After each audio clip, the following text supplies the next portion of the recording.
I would like to request then Khadijatul Kubra Urmi to present your project, and your project title is River, Woman, and Endangered Human Civilization in Halda, an Ecofeminist Approach. So Urmi is from Shahjalal University of Science and Technology. Urmi, please. Thank you, sir, and good afternoon. I'm Khadijatul Kubra Urmi, and today I'm going to talk about river, women, and endangered human civilization in the film Halda from an ecofeminist perspective. So I'm going to share my screen.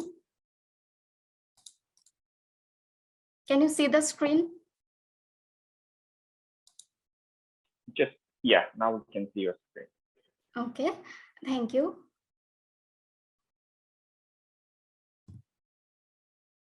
So ecofeminism is actually a combination of both environmentalism and feminism. Ecofeminists believe that there are similarities and interconnectedness in the way women and nature both are treated in a patriarchal society. And some ecofeminists believe that there is a deep connection between women and nature since they both are mothers and nurturers. Some ecofeminists don't believe in that deep connection, but they believe that there is a connection between women and nature and the way they both are overexploited and overused in a patriarchal capitalist society and its modes of production. And ecofeminists talk about not only the rights of women, but also about ecological violence, climate change, environmental pollution, militarism, nuclear weapons, deforestation, etc. And they speak for a world which is both eco-friendly and gender just. And we find aspects of ecofeminism in the film Halda, which is a Bangladeshi film. As the title suggests, this is about the river Halda, which is situated in Chattogram and which is the only natural fish breeding center in Bangladesh and probably in South Asia too. And this film portrays the pollution of Halda and its consequences, as well as the oppression of women and its consequences. We find aspects of violence towards nature in this film when we see there are chemical factories and brick kilns on the riverbank. And these brick kilns, electric power plants, burnt oil, and industrial wastes are polluting the river. At the same time, black smokes from the brick kilns are polluting the air. There are also unplanned sluice gates, rubber dams, random sand mining. Dredger machine propellers are also killing motherfish. At the same time, people are killing motherfish when fishing is prohibited in Halda in the spawning season. And we see the impacts of it on climate. The climate has changed.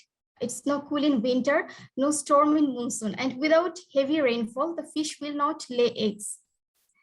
So here we see that river is the mother, because we are directly or indirectly dependent on river for our livelihood. So if you don't save river, calamities will definitely occur. And here we get this concept of mother nature, that we have to save mother nature for the sake of saving ourselves. And in this film, we see there is a character called Nader Chaudhary, who is the antagonist of the film. He is the image of a capitalist as well as a threat to the mothers. His chemical factories and brick kilns are destroying mother nature, and his dredger machines are killing mother fish. He also ordered to catch mother fish in order to entertain his guests. And we see examples of unrestrained greed and corruption from the conversation between Chaudhary and the corrupted government officials, who have absolutely no concern over the fact of environmental pollution and ecological crisis. Rather, they shamelessly justify their act by saying that in order to lead a civilized life, the environment must be sacrificed or damaged.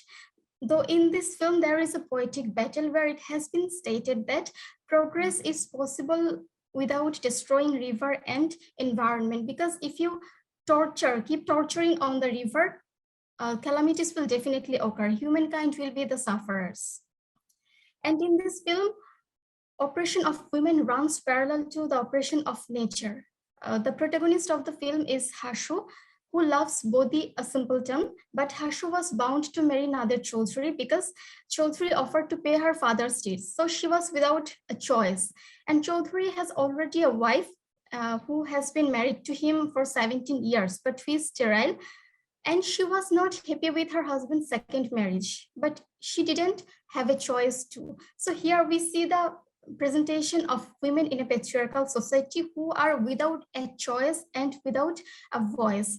And we also see the status of the wives in Chaudhary household from the conversation between the first wife and Hashu's mother-in-law Surat Banu, that the rich brings bride from a poor family so that the bride is like a fairy and works like a maid.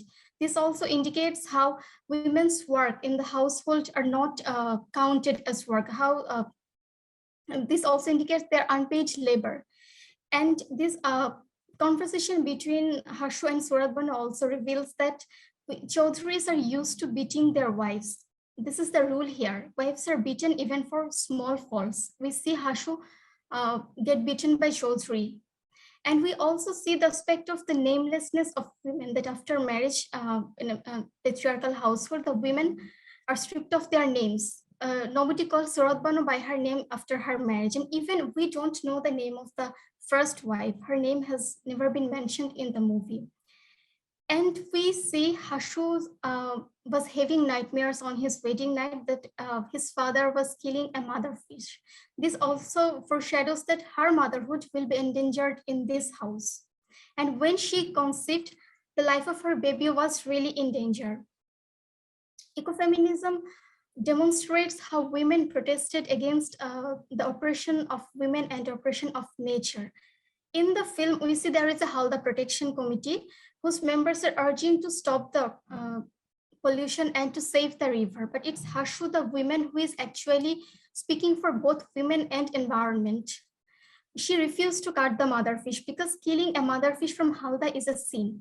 And we see that patriarchy uses the image of motherhood or the concept of motherhood in order to dominate or control women. So when Chaudhary told Hashu that her job is to give birth to a child, Hashu also replied that there is burnt oil flowing in the water of Halda, black smoke of the brick kilns in the air. How will my child survive? Thus, she connects herself and humankind with environment, that how will the future generations survive if this environmental pollution is going on? And when the corrupted government official flirted with Hashu, comparing her to the fish in her hands, saying, "Does such beautiful fish still exists?" She promptly replied with the same metaphor, that yes, but it seems it won't be anymore, indicating the danger the mother fish and she, as a woman and as a future mother, are facing. And she felt, and when she conceived and Chaudhary was concerned about the identity of the father, she claimed that it's her baby. And throughout the film, she kept asserting that it's her baby. Thus, she asserts her sole right over the baby. And she felt that her child is not safe in this house. The way polluted Halda is not safe for the mother fish to lay eggs. And the way the fishes are swimming away from the river, she also ran away from this house to save her child and of course herself. And river became her escape route. And at the end of the film, we see Hashu killed Chaudhary, the common oppressor of both women and environment. And in the film, we see Chaudhary killed Bodhi in the brick kiln. This is also important in terms of ecofeminist perspective, because the murder of Bodhi in the brick kiln indicates on one hand the deaths directly or indirectly the brick kilns are causing and are going to cause in future by making people exposed to this environmental pollution. And it also indicates the death of Hashu's happiness too. So the smoke and fire show violence towards both women and environment. And the film ends with Hashu rowing the boat on the river, assimilating river and women. Ecofeminism, cultural ecofeminists believe that the earth is a living organism and humans are one part of the community of life on earth. And there is also an interconnectedness of all living beings on earth. So if one part of it is affected, the other parts will also be affected. And humanity is also a part of nature. So if we destroy nature, we will destroy ourselves, because nature can survive without humankind, but humankind cannot survive without nature. So the triumph of human civilization will be at stake if nature and women both are not protected and respected because they both carry the seeds of life. Thank you. Thank you so very much for your presentation, and you are pretty quick. So we would go to the next presenter, and I would request the audience and the guests, if you have any questions, please write it down into the chat box for Urmi, and we will come back to these questions later. So now I would like to request Muhammad Imran Hussain, and Imran is from Northern University, Bangladesh, and he's going to present the work on the trajectory of oppression in Said Waliullah's Tree Without Roots, reading from a subaltern study perspective. So let's hear Imran. Assalamu alaikum. Thank you, everyone, for having me here. I'll be presenting my paper titled The Trajectory of Oppression in Sayyid Waliullah's Tree Without Roots, a reading from subaltern studies perspective. Now, oppression is the most powerful tool to exercise power on any voiceless entity, especially when there is no one to be the voice of the oppressed. So the idea of subaltern studies is to identify the subalterns and pinpoint the treatment they receive from the society, to develop an understanding and the potential resolution to solve these problems of society, and let the subaltern decide their fate. Let the subalterns tell their stories, not to be represented by others. So the paper attempts to view Sayyid Waliullah's arguably most celebrated novel, Lal Shalu, in translation, Tree Without Roots, through the lens of subaltern studies. In doing so, it recognizes the female characters of the novel as subalterns and concentrates on the hegemony and oppression on them in the novel.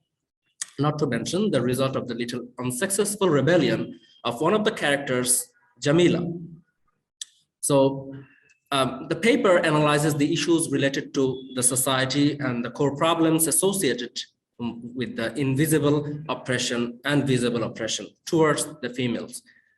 In this paper, we are basically focusing on females because the dominant persons are from the patriarchal arena and the females are being oppressed here particularly. So subaltern studies does not only talk about the females, else it would have been feminism. It talks about basically those who are dominated under the dominated. So in the dominated culture, in the dominated society, when generally the people are dominated, in that arena, when that people also dominates their subordinates. So these two groups are actually the dominated class, or these two groups of people are actually the dominated class.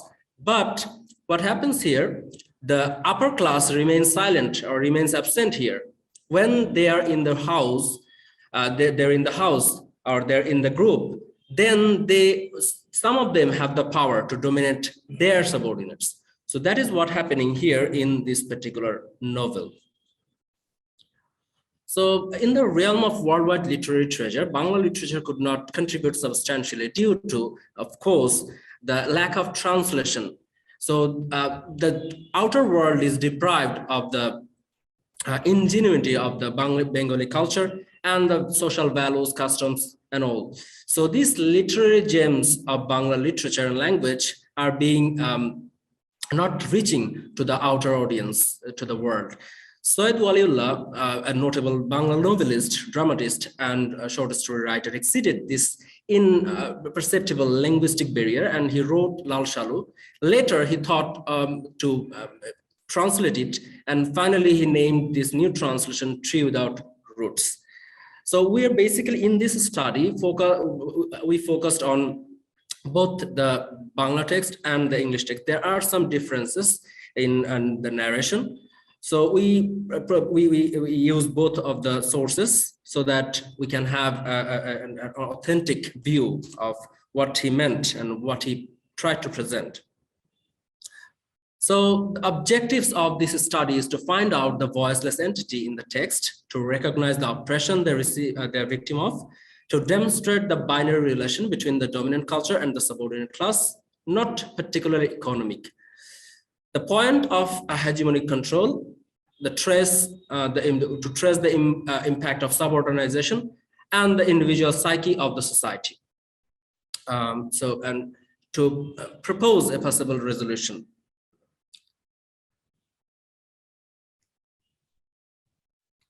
Okay.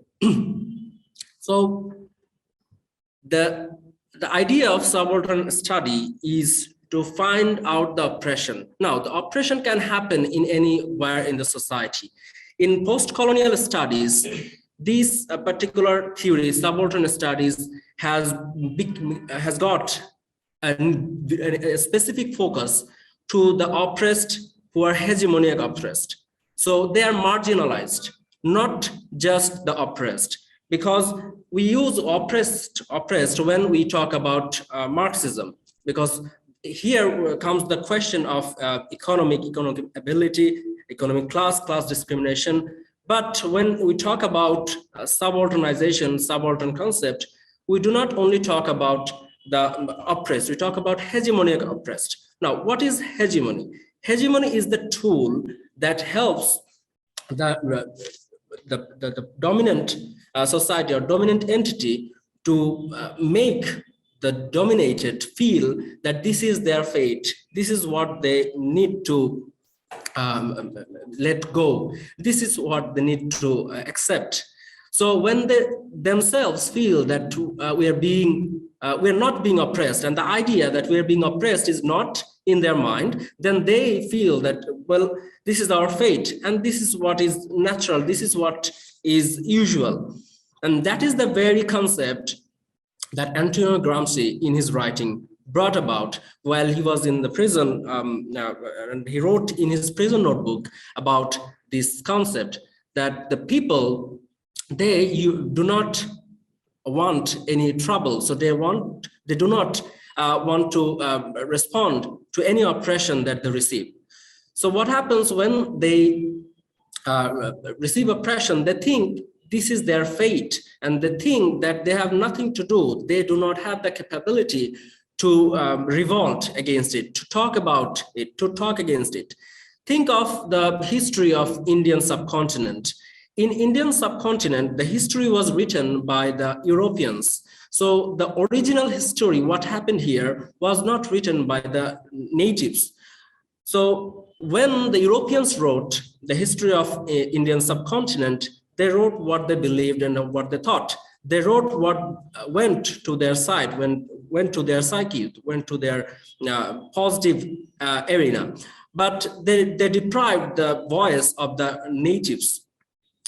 So what the subaltern studies group of Ranjit Guha and the other writers, other contributors, what they believe that these people's history should be recognized. These people, the history of these people who don't have a voice, who don't have something to say, who don't have a platform to talk, even if they want to.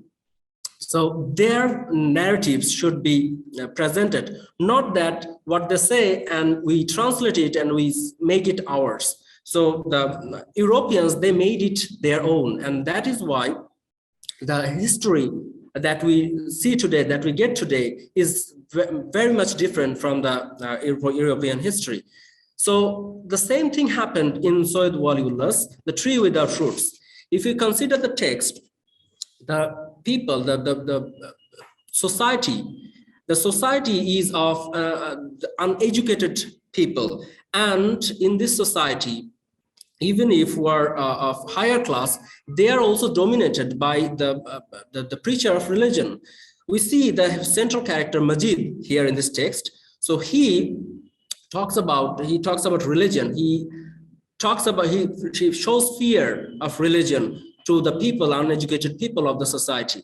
So when Majid comes, he doesn't have anything. He comes with the idea of religion. He comes with the idea of a Majar, idea of a Sufi here, lying in the woods, then he presents that the people of this arena has sinned and they need to make it right.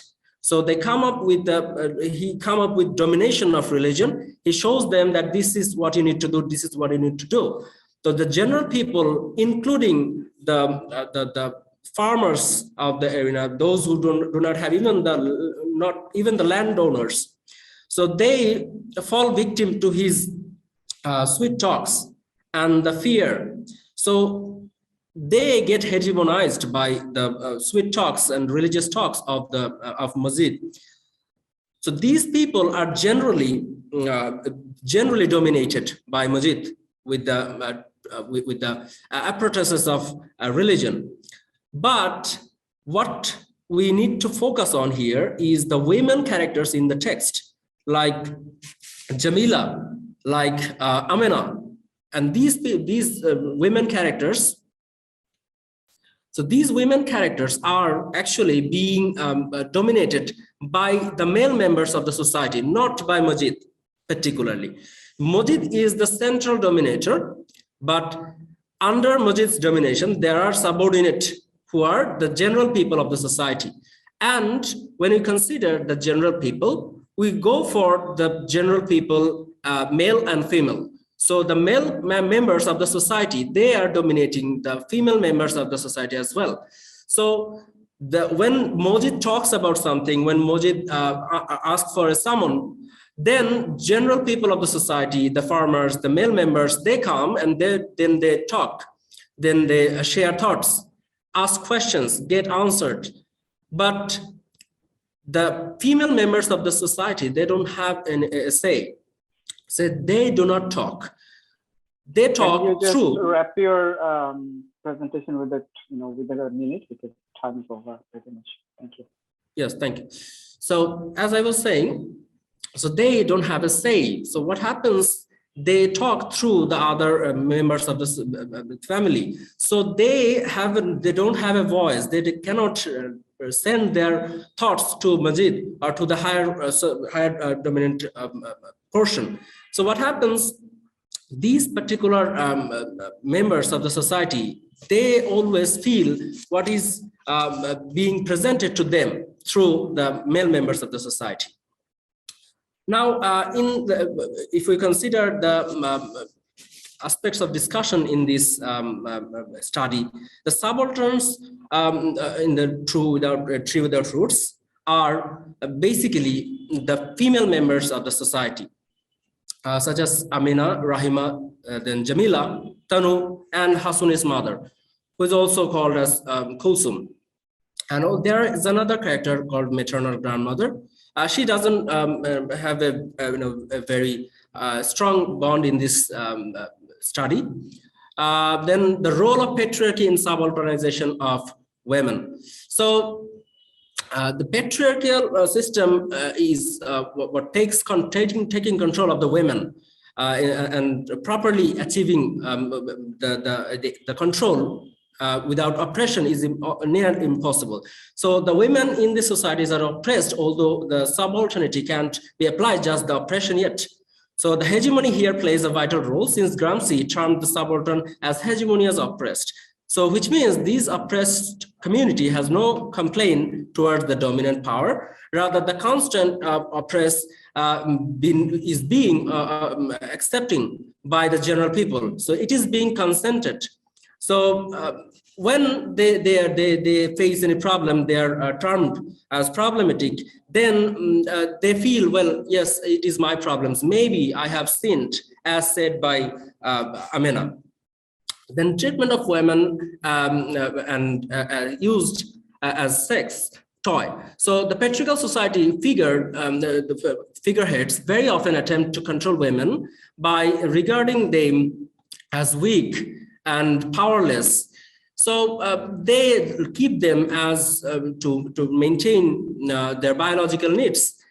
So based on such roles that they perceive women of, they categorize women into Madonna and whore. This dichotomy acts as the axis of power for those who wish to dehumanize women and manipulate their actions to view them as toy for sexual pleasure, not as a person. So dehumanizing women is the first way to repress them, to oppress them. And in Sayyid Waliullah's novel, Three Without Roots, as we go through the novel, we see how the protagonist Majid uses existing concept of masculine and feminine behavior to categorize different women as good or bad. So it talks about Rahima as a good woman because of her treatment, or because of her responses to working on responsibility towards Majid. But when the new wife comes, Jamila, she does not follow the regular trends of the society, the religious practices of the society.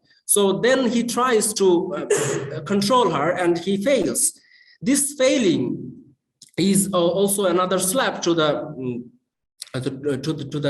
concept of dominance, to the concept of oppression towards women.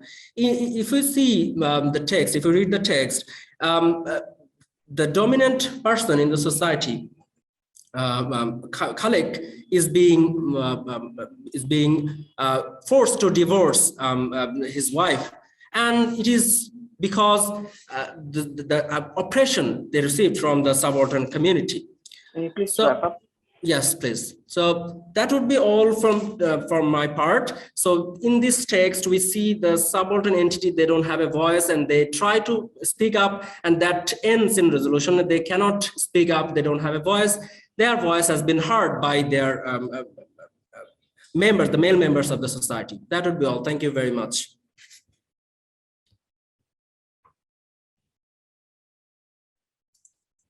Thank you, Mohammad Imran Hussain, for your presentation. Now, I would like to request Sumaita Marzan from Bangladesh University of Professionals, BUP, and Shahriya Islam Trisha from BUP as well to present their work on re-narrating history, a voice for the voiceless in selected Bangladeshi short stories.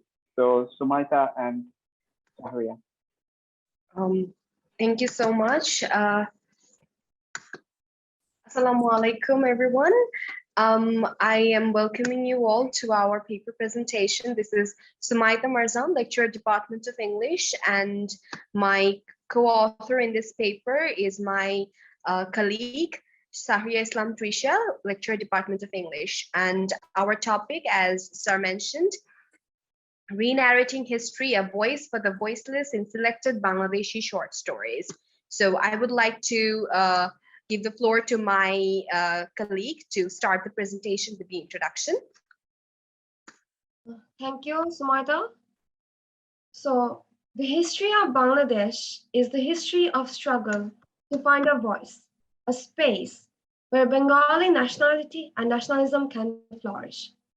From this point of view, our paper aims to explore the subjugated mass who are somewhat subaltern or inanimate in nature and represent the unheard voices in Bangladeshi short stories from a social and cultural perspective.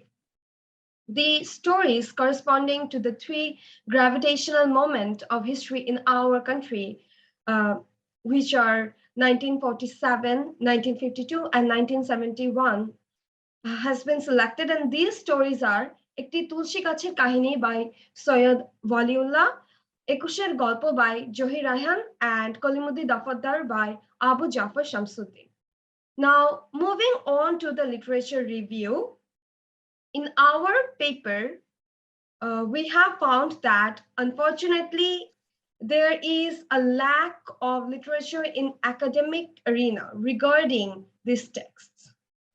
For example, in Muhammad Ajam's study about Ekti Tulsi Gacher Kahini, he has studied this text from a new critical perspective and talked about the point of view, the narrative technique, mode, tone of the story.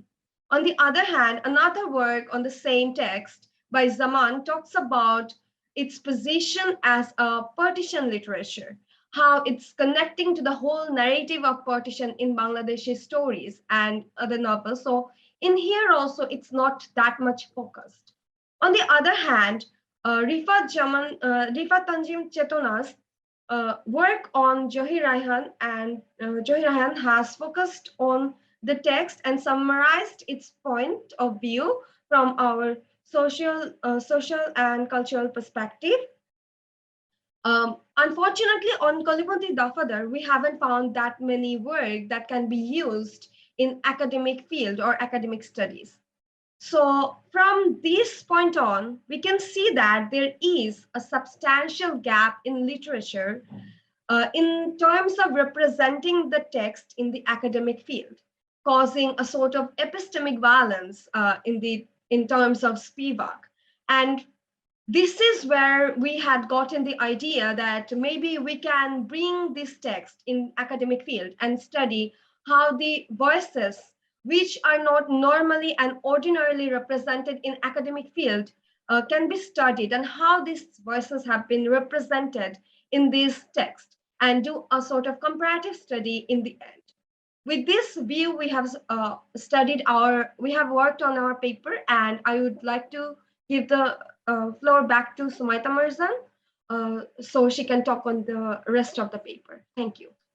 Okay, thank you so much, Sarah Islam Trisha.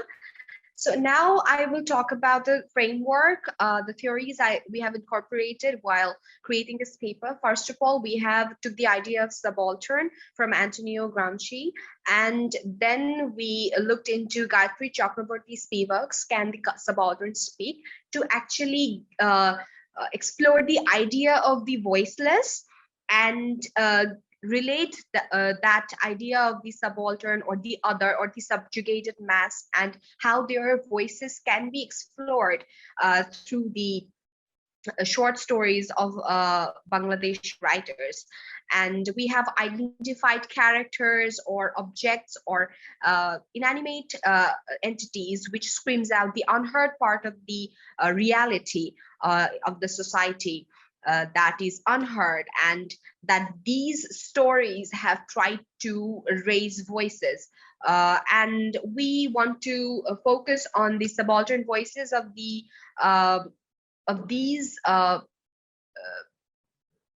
characters, because in our Bangladeshi stories, as my colleague mentioned, that in Bangladeshi short stories, we don't actually explore them from academic point of views or literary theoretical point of views. So we wanted to address these works from our English literary device. If I go to my discussion part and of our paper, then first of all, I would talk about the first text, so that is the Tulsi Gacher Kahini, where we could see a Tulsi Gach that representing the communal riot of 1947, and the woman who used to worship, that Hindu woman who used to worship that Tulsi Gach, and she was a part of a subaltern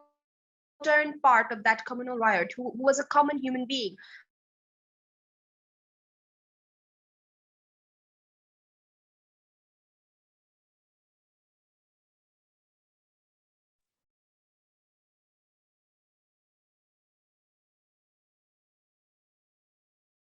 Sumaita, we can't hear you. Shonali, can you hear her? No, sir. I think she has a network problem, internet problem. So let's wait for a couple of.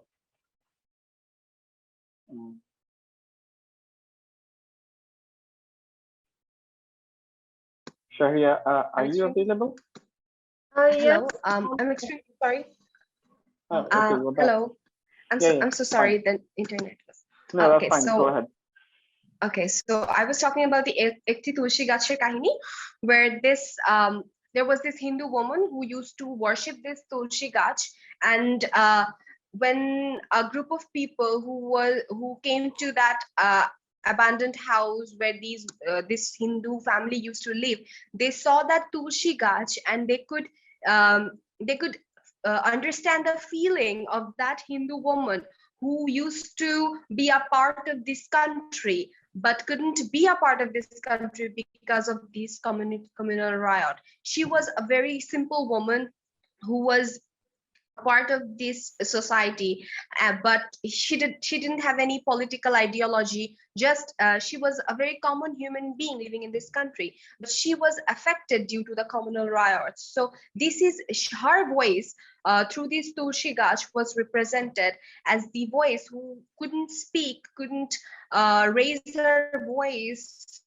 out loud, but gave us the idea that there are entities whose lives were devastated because of this communal riot, and there are these people who wanted to talk about their entities in this country, but couldn't because of this political epitome.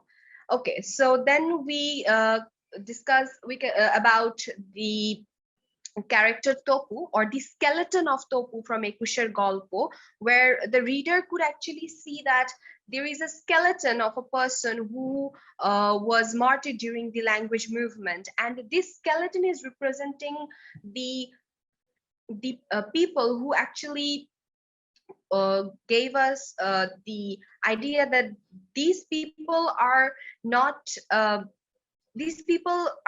talked about. There are people who have died during the language movement, and we don't actually recognize a lot of them.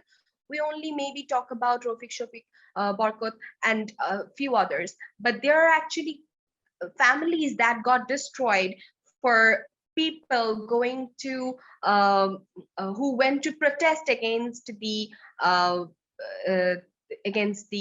government to sustain their Bengali language. So through a skeleton, Johir Raihan have showed that unheard voice of the mass people whose family was devastated, whose family lost their closed ones, and people gave out lives because of our language movement.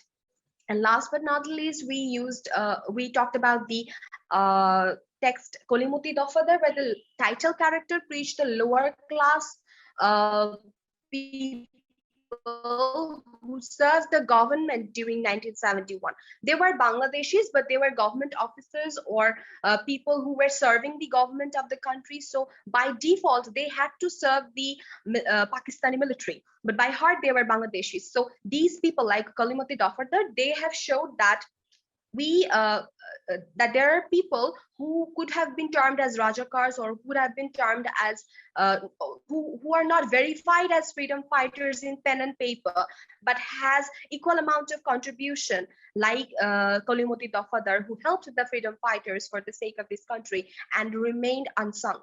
So from these three short stories, we wanted to bring out characters or inanimate entities which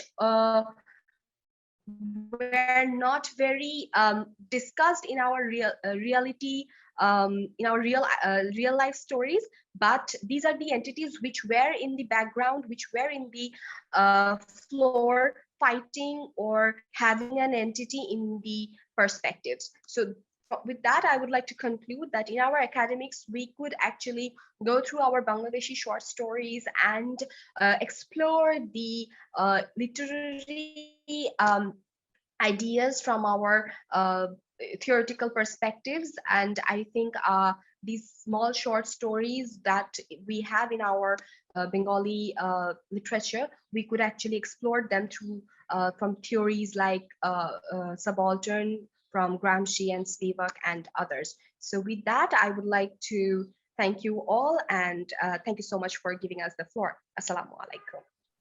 Thank you, Samantha and Tricia, for your presentation. And now we would like to move on to our next presenter, Muhammad Sabir E. Muntaha from Northern University, Bangladesh. And you are going to present your work on the transformation of traditional culture and society in Akhtar Zaman's ADS Kwabnama, a study through Raymond Williams' classification of cultural forms. So the floor. Thank you for having me here. So am I audible? Yes. Okay, so let me share the screen. Okay, so I'm Muhammad Sabir Muntaha here. So I'm going to present this paper entitled The Transformation of Traditional Culture and Society in Akhtaruজ্জামান Ilyas's Khwabnama, a study through Raymond Williams's classification of cultural forms. So Khwabnama is the last between Akhtaruজ্জামান Ilyas's two novels. The novel is actually set in a number of villages of Bogura, a part of the then undivided India in the 1940s. So Khwabnama is about the dreams and appreciations of the marginalized laboring class of that particular locality, and the ultimate shattering of the dreams at the hands of the oppressive forces in the society. So most of the marginalized people, as we can see in this novel, they have their own dreams. For example, Tomij, who is one of the main characters of this particular novel, so he has the dream of having a land and cattle of his own. So we see that in the backdrop of a number of events that we are informed in the course of the novel, that are the Tevaga uprising, the formation and mobilization of the Muslim League, the partition of India in 1947. The novel actually records the eternal oppression of the lowest class in the social order that consists of peasants, landless workers, and the fishermen at the hand of the oppressive forces, right? So beneath the apparent struggle of the lower class people, we see that the novel leaves a trace of subtle but distinctive cultural forms and their changing dynamics that can be analyzed. By using Raymond Williams's stratification of cultural forms. So, is my PowerPoint presentation visible? Yeah. Are the slides changing? Yes, So I think we have got a technical issue here. Okay, so we see that, as I was saying, that the novel leaves a trace of a very subtle and yet distinctive cultural forms and their dynamics that can be explained using the stratification of cultural forms suggested by Raymond Williams, that are dominant, residual, and emergent. So the ultimate objective of this particular study is to explain the change in the tradition and society of the villages surrounding the Katlaha Lake, the lake that is actually the source of earning for the local fishermen. So during the 1940s, as it is shown in Akhtaruজ্জামান Ilyas's Khwabnama, through the study of Raymond Williams's classification of the dynamic cultural forms. So in order to achieve the objective, the ultimate objective, a number of specific objectives will be shot in this study.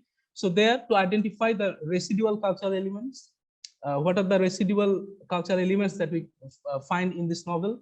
So we will identify the dominant cultural elements, we will identify the emergent cultural elements, and we will then explain how the marginalization of the residual culture is further reinforced by the emergent culture. So obviously, I have used qualitative methodology in this paper. So a number of secondary sources of data have been used in this particular study, and I have used both the translated version of the book Khwabnama and the original Bengali one in this particular study. So before going to the discussion, we need to clear the concept of the cultural stratification by Raymond William. So Raymond William, he is one of the proponents of cultural studies. So we see that he is a British Marxist theorist and a cultural critic who made a marked contribution to politics, literature, and culture. So in his very famous book, Culture and Society, where he has discussed many of his theories regarding culture, he depicts his ideas on culture, saying that culture is ordinary and it is a whole way of life. So to Raymond Williams, cultural practices are identified not as a fixed universal system, but a dynamic process. So he develops his idea by stratifying the forms of culture as dominant, residual, and emergent successively. So in the first place, he talks about dominant culture. What is dominant culture? Dominant culture is essentially controlled by the dominant class who holds the political, economic power within a society. So as the name suggests, this form of culture is ruled generally by the ruling class, which is also one of the basic concepts in Marxism. So the dominant culture is widely practiced where many residual elements can also be found. So what are the residual elements? The residual elements are those elements that have been taken from the past. Though they are not the dominant cultural practices, they can coexist with the dominant form. So the dominant form can operate in two ways. So the dominant form either accepts the past elements through the modification if they find it to be favorable, but or they can reject or they can marginalize it if it opposes their culture. So according to Raymond Williams, the dominant class subjugates others by means of political and economic power or by physical strength for practicing dominance and subordination. Now coming to the residual culture. So residual culture, as I already told, that they are the elements that are taken from the past. They are not necessarily archaic or abundant elements, but the elements that are still active in the cultural process. So Raymond Williams, he states in his book Marxism and Literature that residual has been effectively formed in the past, but it is active in the cultural process not only as an element of the past, but as an effective element of the present. So it is very possible in many societies or in many cultures to see the coexistence of residual culture and dominant culture. Now, going to the emergent culture, we see that emergent culture is a new form of culture that emerges during the formation of a new class.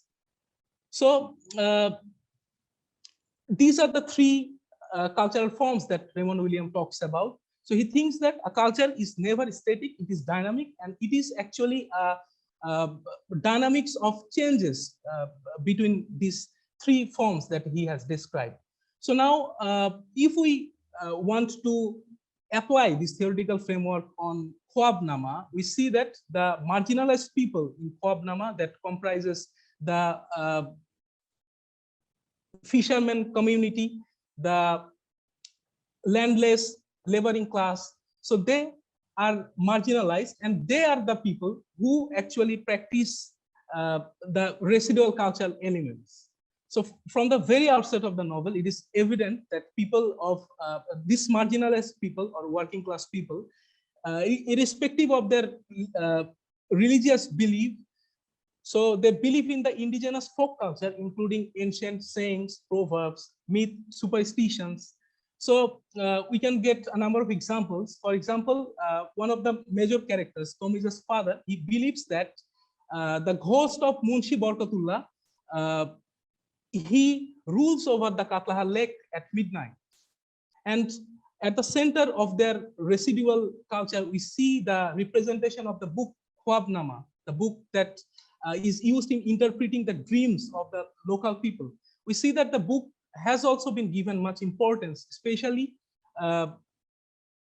Tomija's father, he worships the book because the book was given to him by Cheragali, who is a local fakir, who was a local fakir, and after his death, being his son-in-law, Tomija's father has become the owner of the book.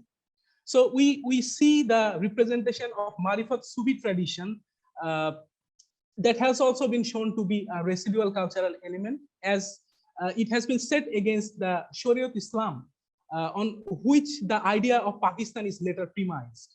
So we see that all these residual forms of culture is dominated by landowners like Sharafat Mondal, so who practice dominant culture because they hold the political and economic power within the society, within the society of that particular locality. So Sharafat Mondal, we see that by dint of his economic and political power, he denies fair share of crops to the sharecroppers. So Ilyas has shown how Sharafat Mondal takes control of the land of the blacksmiths when they move to the town, right? So Mondal's hired hands, they if I want to explain it in the word of Akhtaruজ্জামান Ilyas, he has said that Mondal's hired lands went over to plow the land, which was then the swarm of stalks of the Arjun tree flew across the, okay. So I think I do not have much time left. So if I go to the next portion, the emergent form. So we see that the communal riot pertaining partition caters the way for the emergent cultural form to be included in the dominant culture. So earlier in the novel, it has been shown that both Hindu and Muslim peasants, they fought against the operations of Jamindars in collaboration, but the partition of India disrupts the communal unity as the dominant class utilizes the new found opportunity to exploit them further. So the change in the authority of Katlan Lake is an example of the new emergent class. So we see that a new reach in that particular locality, Kamal Maji. So he takes over the possession of the Katlan Lake, and he does not allow his fellow fishermen to fish there. So he charges them high taxes, and he rents the pond out to the fishermen to the outer villages in exchange of high rates. So you can see that the subjugation of the marginalized people in this particular locality is further reinforced by the arrival of the emergent class. So thank you. That would be all for my presentation. Well, thank you so very much for your presentation. And this was the last presentation of today's session. So now the floor is open for all of you for your questions. I don't see any question yet. So please feel free, if you have any question, you can ask it right now as well, if you didn't mention any question in the chat box. So yeah, floor is open.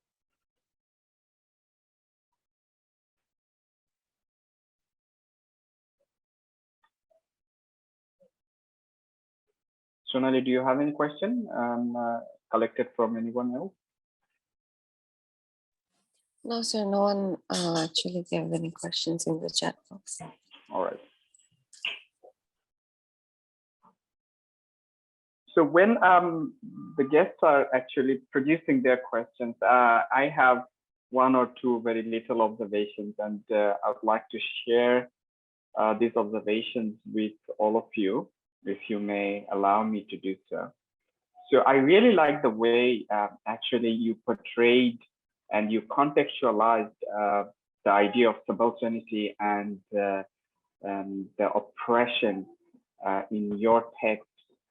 And that was very wonderful. But I was also wondering to get the ideas a little bit more explained. For example, how Spivak was explaining subaltern, the term subaltern in her work, and how Gramsci, for example, explains subaltern oppression in his work, and how these two actually differ. Because I see one presentation use both of this work.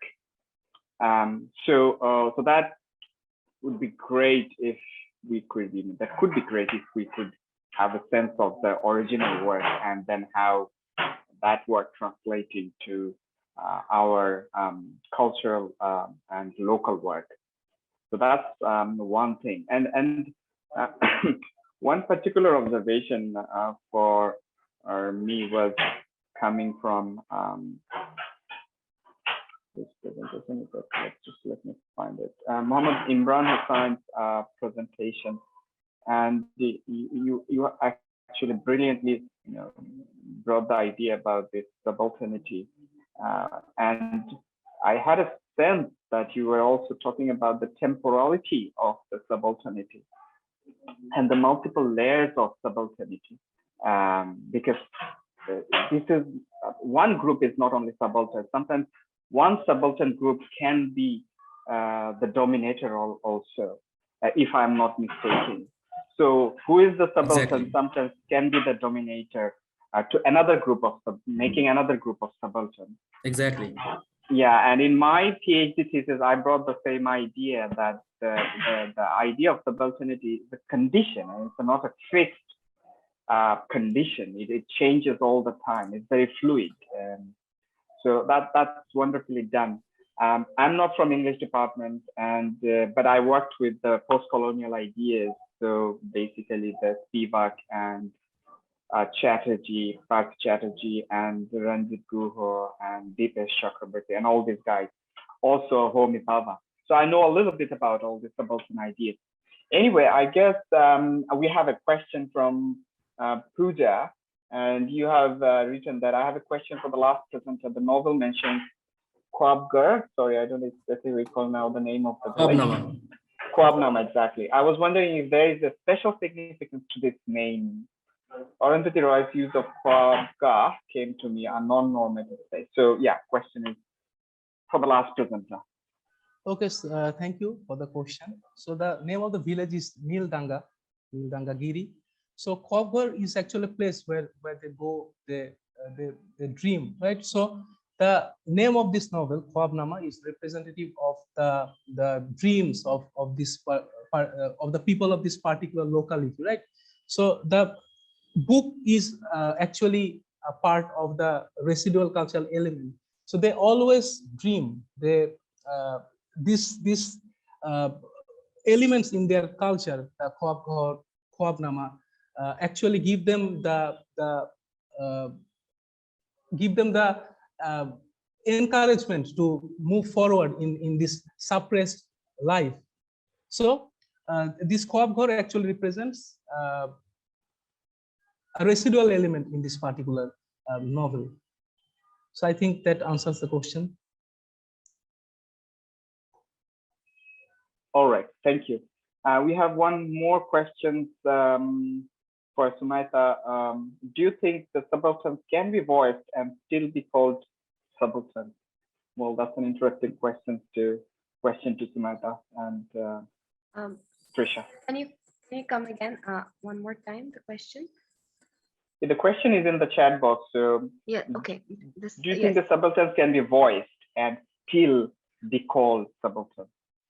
Yes, I think their entity as subaltern is not changed because they are the subjugated mass, or they are the people who are the termed as the other. Only thing we can do is bring out the voices, be the voice of them, but their entity as subaltern cannot be changed so early because that is a bigger perspective. We need to change the world to change the concept, change their standpoint of being the subaltern. But we are trying to raise the voice that they are not able to reciprocate to the higher class society, or the the actual powerful first world people. So I think yes, even if we are giving voices to them, their entity of subaltern cannot be changed, because it's not about it's just one perspective. The voicelessness is just one perspective of the subaltern. The other perspectives of being a subaltern still remains the same. So yeah, I hope I could make myself clear. Thank you so much. Very much. Thank you very much. Thank you, sir. I was having the doubt that if the subalterns have their voice, the moment they have the voice, they lose their entity being a subaltern, because they have voice, they can talk now.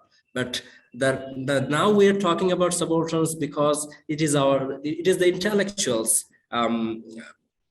responsibility to bring out what they have to say. But when we say we give them voice, or we don't have the political power to give them voice, so they want the voice to be heard. So that is what, for the intellectuals, for the researchers, why do we study subaltern studies? Or why do we use this lens? That is what I think, that we use this lens to help the people of the world, the dominant class, to realize what they're doing and what can be done. But as far as I am concerned, I think when the moment they receive the power to talk, they receive the power to let others listen, they lose the status to be subaltern. And that is what I think. I'm not, supported by or backed by any other theories. That's an interesting twist. I guess this is a smart question, but the answer is very tricky, Imran Bhai and Sumaita Miss, because when you say that if they are given the voice, can you literally do that? Because from Exactly. a researcher's perspective, you probably try to make some space where they can, get their voice back. But life is not about, it's not limited within the interview and interviewee context. They are spread all over. So at one perspective, you can give them a little bit of voice, but in another perspective, they are voiceless. So I appreciate the way Sumaita Miss actually answered that the idea is never gone, because once they are voiced, another time they lose their voice. So it goes on in this, right? But ideally, certainly you can ask this question, that if this is the problem, they are voiceless. So if we give them the voice, what happens to them? And you are very right. And I also, think the way you think, that if they are given the voice, for time being, if we say that ideally we can do it, then probably the idea of subalternity goes off, because they have the voice now. They are not represented, right? So yeah, that's a very, interesting kind of response and question as well. We have Thank any you more very questions? much. Thank you, sir. And one more thing, I just forgot. When we say that let's give them the voice, that is also a little bit of, problematic. Domination. That is Yes, also domination. we are being the authority to give them the voice, Yeah, or we are being exactly. the voice. Yes, so we are not actually letting them talk. We are talking for them. So it's not the same thing. We cannot make space for them. We together can create a space, but when we say we give them the space, that is, you take the authority. All right. So I think add one thing here. Sure, please. So yes, as you said, we cannot give them any voice, and we actually don't need to give them voice. It's them themselves who are coming into our narratives anyway. I think Bhava's idea that whenever they're being represented in the text, they are getting their voices, but that voices are not being heard by other people would be more relevant in this question, because as intellectuals, we are always in such a position that we think that we have the authority, but thinking that we have the authority is something that's very wrong.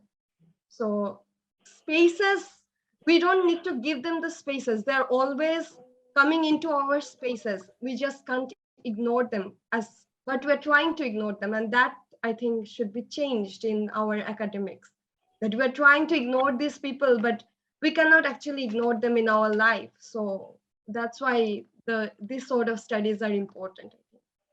No, certainly, Trisha. I guess you can also read Said's work, because she talked about how these people are represented by the dominator, and what's the problem when they're represented.